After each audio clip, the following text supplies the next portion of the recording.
இன்று ஒரு அருமையான, ஒரு கண்ணியத்திற்குரிய, ஒரு பெருமையான, ஒரு கௌரவமான ஒரு நாள். ஈத் முபாரக், அதாவது ஆசீர்வதிக்கப்பட்ட நாள். கூட்டாக சேர்ந்து உணவருந்தி மகிழ்ச்சியோடு, மகிழ்ச்சி இல்லாதவர்களுக்கு எல்லா உதவிகளையும், அனைத்து உதவிகளையும் செய்து மகிழ்ந்து உறவாடும் ஒரு அற்புதமான நாள், பெருநாள், ரம்ஜான் திருநாள் வாழ்த்துக்களை சொல்லிக் கொள்வதிலே களக்காடு ஜெயந்தி ஸ்வீட்ஸ் சார்பாகவும், எனது விசுவாச உழைப்பாளிகள் சார்பாகவும், எனது பெருமைமிகு வாடிக்கையாளர்கள் சார்பாகவும், அதன் சார்பு நிறுவனமான காயல்பட்டினம் ஹோட்டல் ஜெயந்தி விசுவாசமிக்க ஊழியர்கள் சார்பாகவும், எனது மகன் அரவிந்த் மற்றும் எனது அருமை தம்பி அருணாச்சலகுமார் சார்பாகவும், எனது அருமை காயல்பட்டினம் நெஞ்சம் நிறைந்த வாடிக்கையாளர்கள் சார்பாகவும், எனது கௌரவம் யூடியூப் சேனல் சார்பாகவும், எனது பார்வையாளர்களுக்கும், எனது ரசிகர்களுக்கும், உலகெங்கும் வாழும் எனது ரசிக பெருமக்களுக்கும், உலகெங்கும் வாழும் அனைத்து இஸ்லாமிய பெருமக்களுக்கும் இனிய ஈத் முபாரக் நல்வாழ்த்துக்களை தெரிவித்துக் கொள்வதிலே இந்த வடிவம், இந்த மனம், இந்த உதடு பெருமை கொள்கிறது, கௌரவப்படுகிறது. சரி, எல்லா பண்டிகைகளையும் சிறப்பாக கொண்டாடக்கூடிய ஒரு இனம் வணிக இனம். நான் வணிக இனத்தை சார்ந்தவன். முதலாக வணிகத்தை காயல்பட்டினத்திலே நான் பிறந்த பூமி, புண்ணிய பூமி. அங்கு வாழ்வது புண்ணியம், அங்கு இருப்பது புண்ணியம், அங்கு வந்து போவது, அந்த வழியாக வந்து போவது புண்ணியம். அதைவிட சிறப்பாக மிக மிக மிக மிக மிக கௌரவமானது, சிறப்பானது, முக்கியத்துவமானது அங்கு வணிகம் செய்வது மிகப்பெரிய ஒரு புண்ணியம். ஏனென்றால் இறையச்சம் கொண்ட பட்டினம், மறுமையின் கேள்விக்கு அஞ்சும் பட்டினம், மார்க்க நெறிப்படி ஹராமான காரியங்களை செய்யாமல் ஒரு சாந்தியும் சமாதானமும் நிறைந்த பட்டினம் காயல்பட்டினம். அது நான் பிறந்த பூமி. அங்கு எனது தாத்தா திரு மாணிக்கவாசகம் பிள்ளை அவர்கள் தி மெடிக்கல் ஸ்டோர், இது மருந்து கடை என்ற ஸ்தாபனத்தை ஆரம்பிக்கின்ற பொழுது வணிகத்திற்குள் முதலாக என்னை அறிமுகப்படுத்தி கற்றுக் கொடுத்த முதல் ஆசான் திரு மாணிக்கவாசகம் பிள்ளை அவர்களது மூத்த பேரனும் காயல்பட்டினம் ஜெயந்தி ஸ்வீட்ஸ் என்கிற ஸ்தாபனத்தை உருவாக்கிய, அதை நடைமுறைப்படுத்தி, அதை செம்மைப்படுத்தி, வாடிக்கையாளர்களிடம் எப்படி உறவாட வேண்டும், எப்படி தயாரிக்க வேண்டும், அது அன்னன்னைக்கு தயாரிக்க வேண்டும், இந்த மக்கள் என்ன விரும்புகிறார்கள் என்பதை எல்லாம் தெரிந்து அதற்கு மூலகர்த்தவாகவும் விதை போட்டவன் நான். அதையும் அங்கேயும் இருந்து அதிலேயும் தொழில் நிர்வாகம் பெற்று வாடிக்கையாளர் நற்பெயர் பெற்று இன்று சிறப்பாக எனது தம்பிகள் அதை சிறப்பாக நடத்தி கொண்டு வருகின்றார்கள். 36 வருடங்கள். அந்த வகையிலே என்னுடைய காயல்பட்டினம் எங்களை, குறிப்பாக என்னை தற்சமயம் நான் புதிதாக தனிப்பட்ட முறையிலே என் மகனுக்காக தொடங்கிய ஹோட்டல் ஜெயந்தியை மிக நல்ல பெயரோடு, நல்ல ஆதரவோடு, எந்த விதமான குற்றமுறைகள் இருந்தாலும் அதை உள்வாங்கி திருத்தி என்னிடமே ஃபோனிலே தொடர்பு கொள்வார்கள். என்னுடைய நண்பர்கள் நிறைய பேர் அங்கே இருக்கிறாங்க, நிறைய உறவுகள் அங்கே இருக்கிறாங்க, இஸ்லாமிய உறவுகள். அதை சிறப்பாக நடத்தி கொடுத்த பாசமிகு பெருமைமிகு வாடிக்கையாளர்களுக்கு என்னுடைய நெஞ்சார்ந்த நன்றி. இந்த ஈத் திருநாளை பற்றி நான் சொன்னோம்ல, வணிகன் எல்லா பண்டிகையும் கொண்டாடுவோம். அதனால் வணிகன் தீபாவளியை கொண்டாடக்கூடியவர், அத்தனை புத்தாண்டுகளையும் கொண்டாடக்கூடியவர், கிறிஸ்துமஸை கொண்டாடக்கூடியவர், பெருநாளை கொண்டாடக்கூடியவர், எல்லா பண்டிகைகளையும் தேவையான மூலப்பொருட்களை யார் வந்தாலும். வணிகனை பொறுத்தவரை அவன் ஒரு காற்று, அத்தனை பேரையும் தழுவி செல்வான். அவன் ஒரு நீர், அத்தனை பேருடைய தாகத்தையும் தீர்ப்பான். அவன் ஒரு பூமி, அத்தனை பேரையும் பொறுமையாக தாங்கிக் கொள்வான். அவன் ஒரு நெருப்பு, அத்தனை காரியங்களுக்கும் அவன் சிறப்பாக பயன்படுவான். அவன் ஒரு ஆகாயம், அங்கிருந்து என்னென்ன வர வேண்டுமோ அத்தனையும் உங்களுக்காக கேட்டு தரக்கூடிய ஆற்றல் மிக்கவன் தான் வணிகன். அப்பேற்பட்ட வணிகத்திலே சிறந்து வழங்கியவர் தான் இஸ்லாத்தில் முகமது நபி அவர்கள் கடைசி இறை தூதர். நான் தான் கடைசி தூதுவன், இறைவனால் அனுப்பி வைக்கப்பட்டவர். எனக்கு பின்னாலே நிறைய பேர் நபிகள் என்று வருவார்கள், வர வாய்ப்பில்லை, கிடையவும் கிடையாது, ஏற்றுக்கொள்ளாதீர்கள் என்று. இல்லை என்றால் என்னை பொறுத்தவரை என்னுடைய மனதிற்கட்டியதை நான் சொல்லிவிடுவேன். ஒருவேளை அப்படி முகமது நபி அவர்கள் அதை சொல்லாமல் இருந்திருந்தால் இன்று களக்காடு நபி, ஏர்வாடு நபி, காயல்பட்ட நபி, தைக்காத்திரு நபி என்று நிறைய நபிகள். ஏனென்றால் இஸ்லாத்தினுடைய அடிப்படையை மூட நம்பிக்கை இல்லாமல் இருப்பது.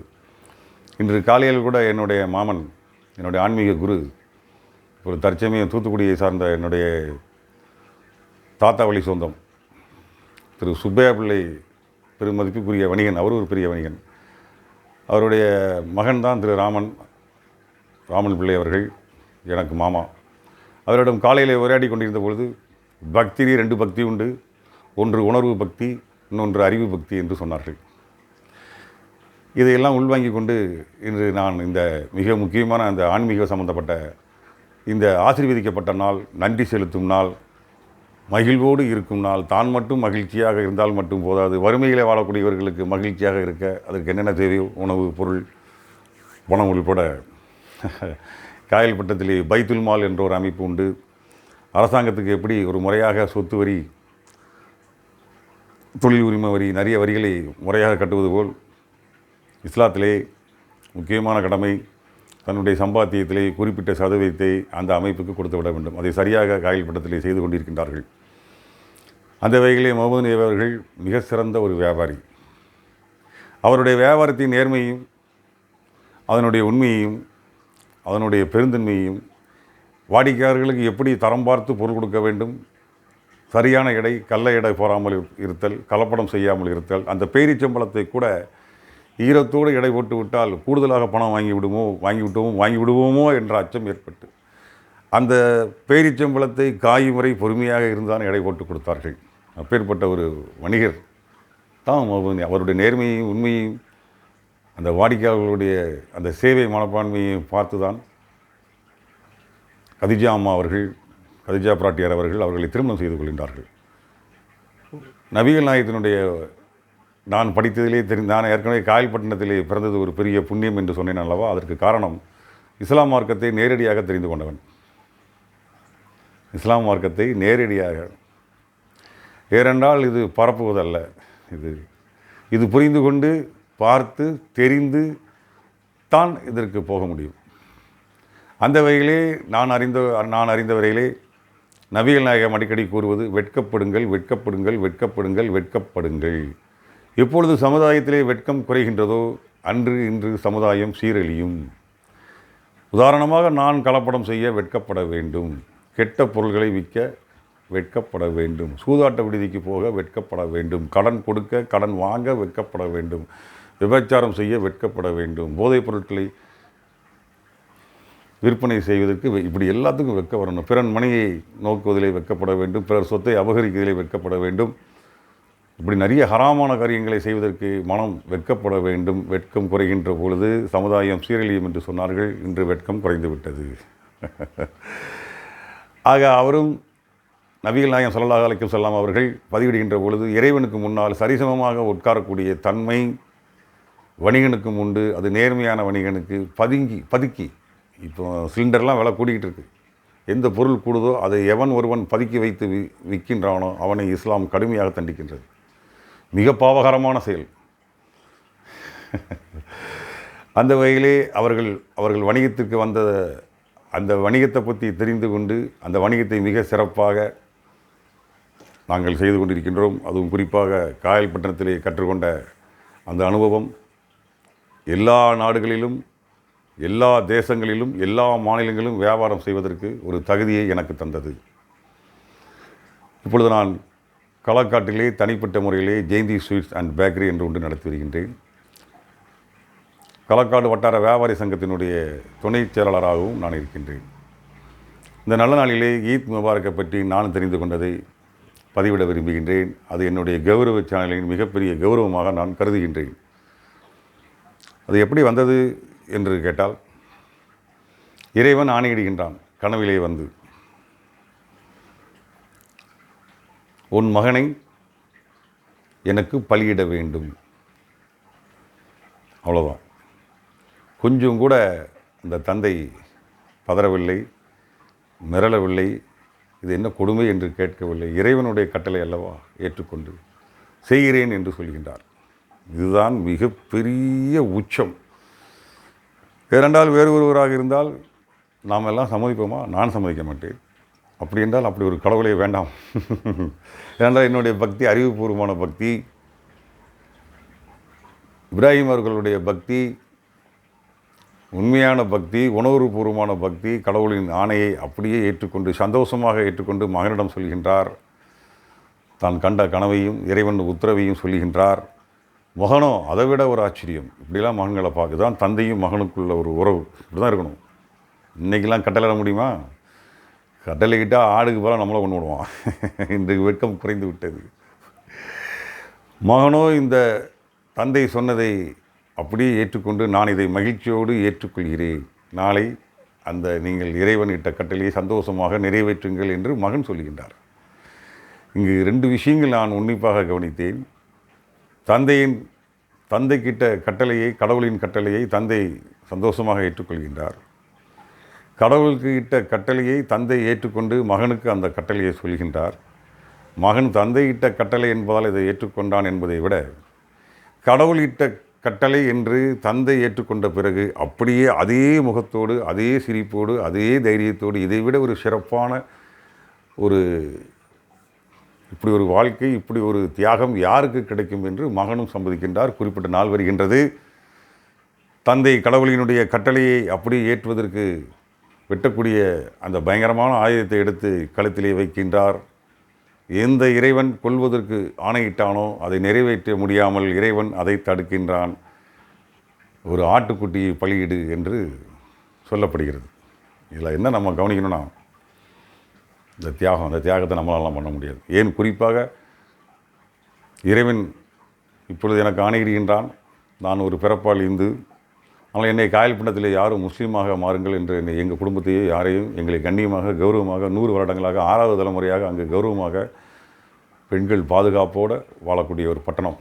அதையும் பதிவு செய்யணும். இதில் என்ன ஒரு ஆச்சரியம் அப்படின்னா, அந்த உணர்வுபூர்வமான பக்தி. எங்கள் மாமா ராமன் சென்னையில் இருக்கார். இப்போ அவர் சொன்ன மாதிரி உணர்வுபூர்வமான பக்தியிலே மிக சரியாக அதை ஏற்றுக்கொண்டு, ஆனால் அறிவு என்ற பக்தியிலே கொஞ்சம் தடுமாற்றம் வரும். இருக்கிறாரா இல்லையா, இதை நாம் செய்யலாமா செய்யக்கூடாதா என்று. ஆனால் இஸ்லாம் உள்ளுணர்வு பக்தியையும் வாங்கி கொண்டு அறிவுபூர்வமான பக்தியை அதிலே கொண்டு மூட நம்பிக்கைகளற்ற எதற்காக ஏன் பலியிட வேண்டும், எப்படி பலியிட வேண்டும், எந்த வகை விலங்குகளை பலியிட வேண்டும், அவைகள் குருடாகவோ செவிடாகவோ இந்த பக்கம் காதுகள் இப்படியெல்லாம் மயக்கமுற்று கொள்ளக்கூடாது என்றும் எல்லாத்துக்கும் ஒரு கட்டுப்பாடு வச்சுக்கிறாங்க. அந்த மாதிரியான கட்டுப்பாடுகளோடு இந்த நான் சொன்ன அந்த உள்ளுணர்வு பக்தியும் அதிலே ஏற்பட்டு அறிவுபூர்வமான பக்தியும் அதிலே இணைந்து ஒரு அற்புதமான ஒரு கொள்கை கொண்ட மார்க்கம்தான் இஸ்லாம் மார்க்கம். அங்கு தந்தையும் மகனும் செய்த தியாகத்தை பார்க்கின்ற பொழுது மிக ஆச்சரியமான ஒரு தியாகங்களிலே நாம் எத்தனையோ தியாகங்கள் சொல்கின்றோம். இரத்த தானம், கண் தானம், அன்னதானம் என்று நான் பார்த்த வகையிலே, அறிந்த வகையிலே இந்த தானம் மிக சிறந்ததாக இருந்ததனால்தான் இந்த பண்டிகை ஆசீர்வதிக்கப்பட்ட நாள், மகிழ்ச்சியான நாள் என்று கொண்டாடப்படுகின்றது. இதுதான் உண்மை. இந்த நல்ல நாளிலே இன்றைக்கு எங்கள் ஊர்லாம் ஜேன்னு இருக்கும். எல்லா இஸ்லாமிய பெருமக்கள் உள்ளன் போடு காலையிலேயே அந்த பலியிட்டதை கூட 3 பங்காக வைப்பாங்க. அது ஒரு கட்டமைப்பு, தனிநபர் ஆதிக்கம் இருக்காது. அந்த தீர்வுகளுக்கு எப்பொழுதுமே இந்த மார்க்கத்தினுடைய அடிப்படை தத்துவமே சாந்தியும் சமாதானமும் உண்டாகட்டும். ஏனென்றால் சாந்தியும் சமாதானமும் நமக்குள் உண்டாக வேண்டும் முதலிலே. அது நமக்குள் இருந்தால்தான் நாம் பிறருக்கு கொடுக்க முடியும். நமக்குள் சாந்தியும் சமாதானம் ஏற்பட்டு பிறருக்கு அதை ஏற்படுத்தி விட்டால் கோர்ட் எதற்கு, போலீஸ் ஸ்டேஷன் எதற்கு, வக்கீல் எதற்கு, கோர்ட் எதற்கு, எழுத்து எதற்கு? இந்த சாந்தியும் சமாதானமும் உண்டாக வேண்டும் என்பதுதான் இந்த மார்க்கத்தின் அன்பு அடிப்படை. வட்டிக்கு வாங்குவது, வட்டிக்கு கொடுப்பது தவிர்க்கப்பட வேண்டிய விஷயம். தர்மம் செய்தல், சகோதரத்துவம், நாம் பார்த்த அளவிலே உடனே அணைத்து கொள்ளுதல். அவர் எந்த பிரிவாக இருந்தாலும் சரி, ஒரு குஷ்டரோகியாக இருந்தால் கூட பொருளாதாரத்தில் பின்தங்கியவர்களாக இருந்தால் கூட, தாழ்த்தப்பட்ட மக்களாக இருந்தால் கூட, உயர்த்தப்பட்ட எந்த இனத்தை மனித வடிவமாக இருந்தாலும் தழுவிக்கொள்ளுதல், தீண்டாமை இல்லாத ஒரு அற்புதமான ஒரு மார்க்கம். நான் என்ன சொன்னபடி ஈத் முபாரக்கினுடைய தன்மை இதுதான். இது சந்திரனிலிருந்து இந்த நாட்கள் தொடங்குகின்றன. 11 நாட்கள் இதில் குறைவாக வரும். இது ஒரு வலது பக்கத்திலிருந்து இடதுபுறமாக எழுதக்கூடிய ஒரே மொழி அரபு மொழி. இன்னொன்று இறைவனை மந்திரங்களை அதை உச்சரிக்கின்ற பொழுது ஒரே மொழி அரபு மொழியில் மட்டும்தான் ஓதப்படும். மற்ற எல்லா இதுலேயும் வெவ்வேறு லாங்குவேஜில் நம்ம அதை கிளவரை அடையலாம். ஒரே திசையை நோக்கி இது ஓதப்படுகிறது. எப்போ பார்த்தாலும் காயல் பண்ணத்தில் ஒரு 3 லட்சம் மட்டும் இன்ஷா அல்லான்னு ஒழிச்சிக்கிட்டே இருக்கும், அல்லாஹ் அக்பர்னு ஒழிச்சிக்கிட்டே இருக்கும். நான் அந்த ஊரில் இப்போ திடீர்னு இப்படி பேசிக்கிட்டு இருக்கும்போதே எனக்குள்ளே இந்த பாடலை, அப்போ நாங்கள் எல்கே மேல்நிலைப் பள்ளியில் 1975, 76, 77 நாங்கள் தான் கடைசி எஸ்எஸ்எல்சி செட்டு. அதாவது 11ஆவது வருடம் படிக்கணும். அதுக்கப்புறம் தான் நாங்கள் படிக்கும்போது தான் +2 வருது. அப்போ 75, 72, 73, 75, 76, 77, 78, 79, 80, 81, 82, 83 வரைக்கும் நாங்கள் தான் இருந்தேன். பிறகு 92 தான் ஜெயந்தி ஸ்வீட்ஸ் ஆரம்பிக்கிறதுக்கு வந்தேன். அப்போது இந்த நேரங்களில் இந்த பாட்டு நாகூர் அனிபானுடைய கம்பீர குரல், ஆன்மீக குரல், இந்த பாட்டு தான் எனக்கு ஞாபகத்துக்கு வருது. அதை நான் பாடிடலாம்னு நினைக்கிறேன். இந்த நல்ல நாளில் அதை பாடினா முன்ன ஒரு மகிழ்ச்சி அடையும். அல்லாவை நாம் தொழுதால் சுகம் எல்லாமே ஓடி வரும், அந்த வல்லோனை நினைத்திருந்தால் நல்ல வாழ்க்கையும் தேடி வரும். அல்லாவை நாம் தொழுதால் அப்படி போயிட்டு இருக்கும். பள்ளிகள் பல இருந்தும் வாங்கோசை கேட்ட பின்பும் பள்ளி செல்ல மனமில்லையோ, படைத்தவன் நினைவில்லையோ, பள்ளி செல்ல மனமில்லையோ, படைத்தவன் நினைவில்லையோ. என்ன ஒரு பாட்டு! அப்புறம் இந்த பாட்டு எல்லா மதத்தினரும் பாடக்கூடிய ஒரு பாட்டு. இது ஒரு பொதுமுறையான ஒரு பாட்டு ஆயிடுச்சு. எல்லா மதத்துலையும் இந்த பாட்டை நான் பாடுவாங்க, நான் கேட்டிருக்கேன். இறைவனிடம் கையேந்துங்கள், அவன் இல்லை என்று சொல்லுவதில்லை. இந்த பாட்டு இன்னொரு அற்புதமான பாட்டு. பொறுமையுடன் கேட்டு பாருங்கள், அவன் பொக்கிஷத்தை மூடுவதில்லை.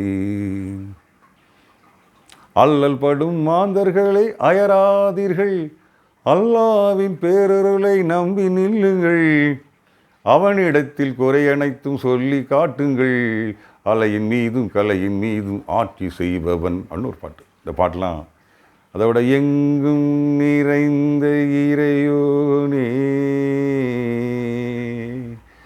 என் முகம் பாராததே, மதிமா நகருக்கு போக வேண்டும், மன்னர் முகம்மதுவை காண வேண்டும். அப்படி இந்த பாட்டெலாம் ஒரு அற்புதமான ஒரு நினைவு நாள். இந்த நல்ல நாளிலே சாந்தியும் சமாதானமும் உலகெங்கும் உள்ள தலைவர்களுக்கு, உலகை ஆளுகின்ற ஜனாதிபதிகளுக்கு, பிரதமர்களுக்கு, இராணுவ தளபதிகளுக்கு இந்த வெடிகுண்டுகளை வீசி, இது எனக்கு போகிற பார்த்து இது வணிக போர் மாதிரி தான் தெரியுது. இதுக்கு ஏதோ மதத்தை வச்சு பேசிகிட்டு இருக்காங்க. எந்த மதமும் எந்த ஒரு புனித நூலும் போரையோ மனித உயிர்களை கொள்வதையோ சொல்லவே இல்லை. அன்பை மட்டும்தான் போதித்திருக்கின்றது. பிற மதத்தவரை இன்னும் இஸ்லாத்தில் கேட்டால் எந்த மண்ணில் நீ சொல்கிறியோ அந்த மண்ணுக்கு தான் விசுவாசமாக இருக்க சொல்லியிருக்கு. மாட்டார் பிணம் போகின்ற பொழுது எழுந்து நின்று வணக்கம் சொல்லுங்கள் என்று நபிகள் நாயகம் முகமது நபி நாயகம் அவர்கள் சொல்லியிருக்கின்றார்கள். இதெல்லாம் உண்மை. இந்த நல்ல நாளில் நான் வேண்டுவது இறைவனிடம், இறைவா யா அல்லாஹ், இதுதான் மாணிக்கவாசகர் நினைக்க வேண்டியிருக்கு. ஏகன் அநேகன் எந்நாட்டவருக்கும் இறைவா போற்றின்னு முடிச்சிட்டார். எந்நாட்டவருக்கும் இறைவா போற்றி, ஒரே இறைவா, அவ்வளோதான். இந்த நல்ல நாளில் சாந்தியும் சமாதானமும் உண்டாகட்டும், போர் நிறுத்தம் உண்டாகட்டும்.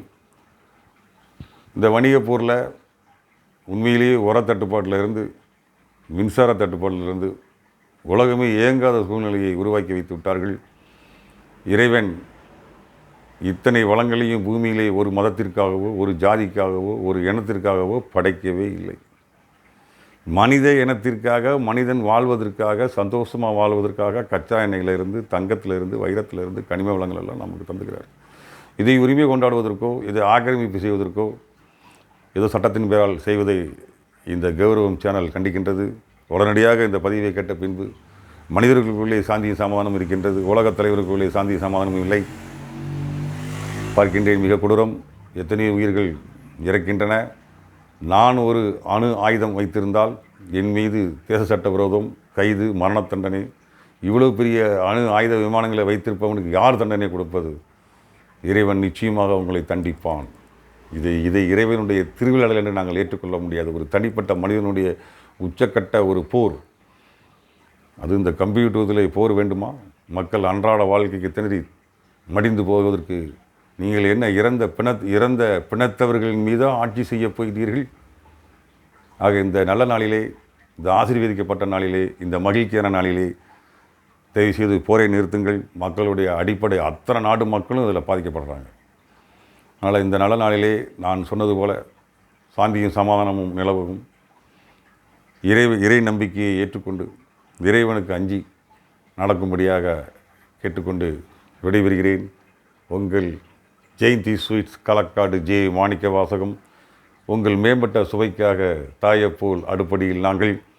உங்கள் சுவை பிரியன், ஹோட்டல் ஜெயந்தி, காயல்பட்டினம். நல்வாழ்த்துகள். சாந்தியும் சமாதானமும் உண்டாகட்டும்.